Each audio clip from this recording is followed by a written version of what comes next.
ചോ ചോ ചോ നിരാഹാരം അവസാനിപ്പിച്ചതായിട്ട് അറിയിക്കുന്നു. പാറ്റകളുടെ പ്രധാനപ്പെട്ടവൻ ചോ ചോ ചോ ആണെന്ന് തോന്നുന്നു. ചാച്ചോ ചൂല അങ്ങനെ എന്തോ പേരാണ്. ഈ കാണിക്കുന്ന നേരിട്ട് കാണിക്കണേ. മോന് ബിരിയാണിയും ചോറും എല്ലാം കൂടെ ഞാൻ ഒരുമിച്ച് തരാം കേട്ടോ. നിരാഹാരം അങ്ങ് അവസാനിപ്പിച്ചിട്ടുണ്ട്. ഇനി ആര് നിരാഹാരം കിടക്കും? ജമാഅത്തെ ഇസ്ലാം, സുഡാപ്പികൾ കിടക്കണേ. കേരളത്തിൽ നിന്ന് ഒരുപാടെണ്ണം അങ്ങ് പോയിട്ടുണ്ട്. എന്തു പറഞ്ഞിട്ട്?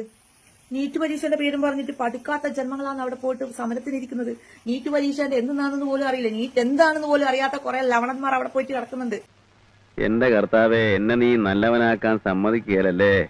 നിന്റെ തിരുമിഷ്ട അതാണെങ്കിൽ അതങ്ങ് നിറവേറട്ടെ. കേരളത്തിലെ മുഖ്യമന്ത്രിയല്ല, അവിടെ നല്ല അടിപൊളി പ്രധാനമന്ത്രിയുണ്ട്, നരേന്ദ്രമോദി. ഫ്രണ്ട്സ്, നിങ്ങൾ നരേന്ദ്രമോദി മൗനം പാലിച്ചിട്ടുണ്ടെങ്കിൽ നിങ്ങളുടെ ഇടയിലും ഉണ്ടാവും പോലീസുകാര്.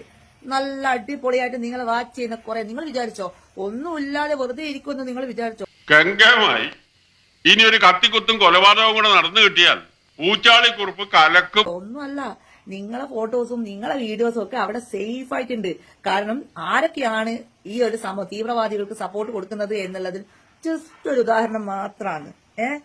ബാക്കി കാര്യം ഞാൻ പറയേണ്ട ആവശ്യമില്ലല്ലോ. ഇന്നലെ പയ്യന്നൂര് പ്രതിഷേധം നടന്നിട്ടുണ്ടായിരുന്നു. കുറെ ബുർക്കയോട്ടിട്ട് പെണ്ണുങ്ങളൊക്കെ ഇറങ്ങിയിട്ട് നരേന്ദ്രമോദി രാജിവെക്കുക. എവിടെയാണ് രാജിവെക്കുക? ഒരു കുന്തവും നടക്കൂല. നരേന്ദ്രമോദി നല്ല അടിപൊളിയായിട്ട് ഭരിക്കും. നിങ്ങൾക്കൊക്കെ പേടിയുണ്ടല്ലേ പഴയ CA? നമ്മുടെ മുമ്പിലുള്ള ചോദ്യം ഇതാണ്: അന്തിമമായ ഒരു പോരാട്ടം വേണോ അതോ വിരട്ടി ഓടിച്ചാൽ മതി? വന്നതുകൊണ്ട് ഇങ്ങനെ ഒരു അരാജകത്വം ഉണ്ടായിട്ടുണ്ടായിരുന്നു അന്ന്. ആ സമയത്ത് എന്തൊക്കെയായിരുന്നു വീടുകളിൽ പോയിട്ട് പറഞ്ഞത്? അതേ അവസ്ഥയാണ് ഇന്ന് ഇവിടെ കാണിക്കുന്നത്. കൂറ പാർട്ടിയുടെ നേതൃത്വത്തിൽ ഈ കൂറ പാർട്ടിയുടെ നേതാവിനോട് ഏതോ ഒരാൾ കൊട്ടേഷൻ കൊടുത്തതാണ് സാധ്യത. കളിച്ചത് മതിയായില്ലേ? പുതിയ അടവാണോ? പിന്നെ നിങ്ങൾ കുറച്ച് ചിരിക്കുന്നേ. നിങ്ങൾക്കല്ലേ ചിരിക്കാൻ. ചിരി ആരോഗ്യത്തിന് നല്ലതാണ്. ഇവറ്റോട് ഈ ഒരു കാര്യം കാണുമ്പോ കരഞ്ഞ് തീർക്കൂലേ? അതുപോലത്തെ അവസ്ഥയാണ്. നോക്കി വെച്ചോ, OTT ഇറങ്ങുമ്പോ ഏറ്റവും കൂടുതൽ ട്രോള് മേടിക്കാൻ പോകുന്ന ഒരു കഥാപാത്രമായിരിക്കും ഇത്. നീറ്റ് എക്സാം വിദ്യാർത്ഥികൾക്ക് വേണ്ടി CJP സമരം. പക്ഷേ നീട്ടി വിളിയെന്ന ബോലോ തക്ബീർ. ആർട്ടിക്കിൾ 370 പിൻവലിക്കുക. ഐഡിയ ഒക്കെ കൊള്ളാം, പക്ഷെ ചെറിയൊരു ട്വിസ്റ്റ് ഉണ്ട്. भारत माता की जय, जय श्री राम, और नहीं बोलते हम बोलते हैं हम एक हैं, जय श्री राम. കർത്താവ് വലിയവരാണ് പറഞ്ഞു തീരും മുമ്പ് ഗോൾ കൊണ്ടുവന്നു. भारत माता की जय, नारे तकबीर. ഇതൊക്കെയാണ് ഇവറ്റകളുടെ ലക്ഷ്യം. അതൊക്കെ ഗോപാലകൃഷ്ണൻ ഒരു നമ്പറല്ലേ?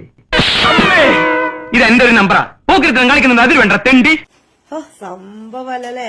നീറ്റ് എക്സാമിന്റെ പേരും പറഞ്ഞിട്ട് ഇവറ്റകളെ കൂടെ കൂടിയ ജമാഅത്തെ ഇസ്ലാമി, സുഡാപ്പി, കോൺഗ്രസ്, CPM ഇവരുടെയൊക്കെ ലക്ഷ്യം എന്താണ് എന്നുള്ളത് കുറച്ച് ദിവസങ്ങൾ കൊണ്ട് മനസ്സിലാവും.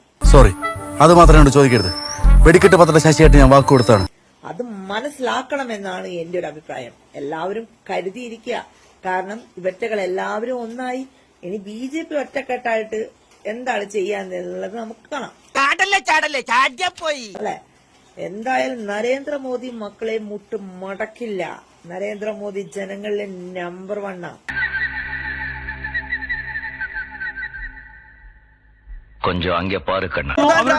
സുനിൽ, ധർമ്മേന്ദ്ര പ്രധാൻ രാജിവെച്ചോ? കേന്ദ്ര വിദ്യാഭ്യാസ മന്ത്രി ധർമ്മേന്ദ്ര പ്രധാൻ രാജിവെച്ചിരിക്കുന്നു.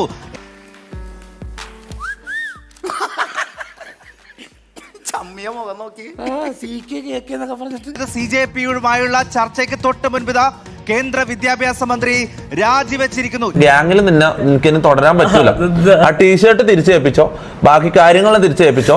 പേരും ലിസ്റ്റൊന്നും എന്റെ വെട്ടിക്കളഞ്ഞോ. മനസ്സിലായിനാ? നീയൊക്കെ എന്തൊക്കെ ചെക്ക് കളിച്ചു കഴിഞ്ഞാലും ഒരു കുന്തവും നടക്കൂല. CJPയുടെ പതനം ഇപ്പൊ അടുത്തുണ്ടാവും. കാരണം അവനെ ഒന്ന് കൊടഞ്ഞാ മതി. എന്ത് പുറത്തു വരും, ഛർദിക്കും, ഉള്ളിലുള്ള കാര്യങ്ങൾ വരെ. നല്ല ബെസ്റ്റ് മോളാ. ഇതിന്റെ ഒരു വിത്ത് കിട്ടോ? ഞങ്ങളുടെ ഈ സൈസ് ഇല്ല. ഇതൊക്കെ അറിഞ്ഞു വരുമ്പോഴൊക്കെ കുറെ എണ്ണം അങ്ങ് മുങ്ങാന്ന് വിചാരിക്കണ്ട കേട്ടോ അലവലാദികളെ. ലോകത്തിലേക്ക് ഏറ്റവും വലിയ അലവലാദിക്കുള്ള ഒളിമ്പിക് സ്വർണം നിനക്ക് കിട്ടൂന്നായിരുന്നു എന്റെ പ്രതീക്ഷ. പക്ഷെ ഇപ്പൊ മനസ്സിലായി, നിനക്ക് വെള്ളിയേ കിട്ടുള്ളൂ.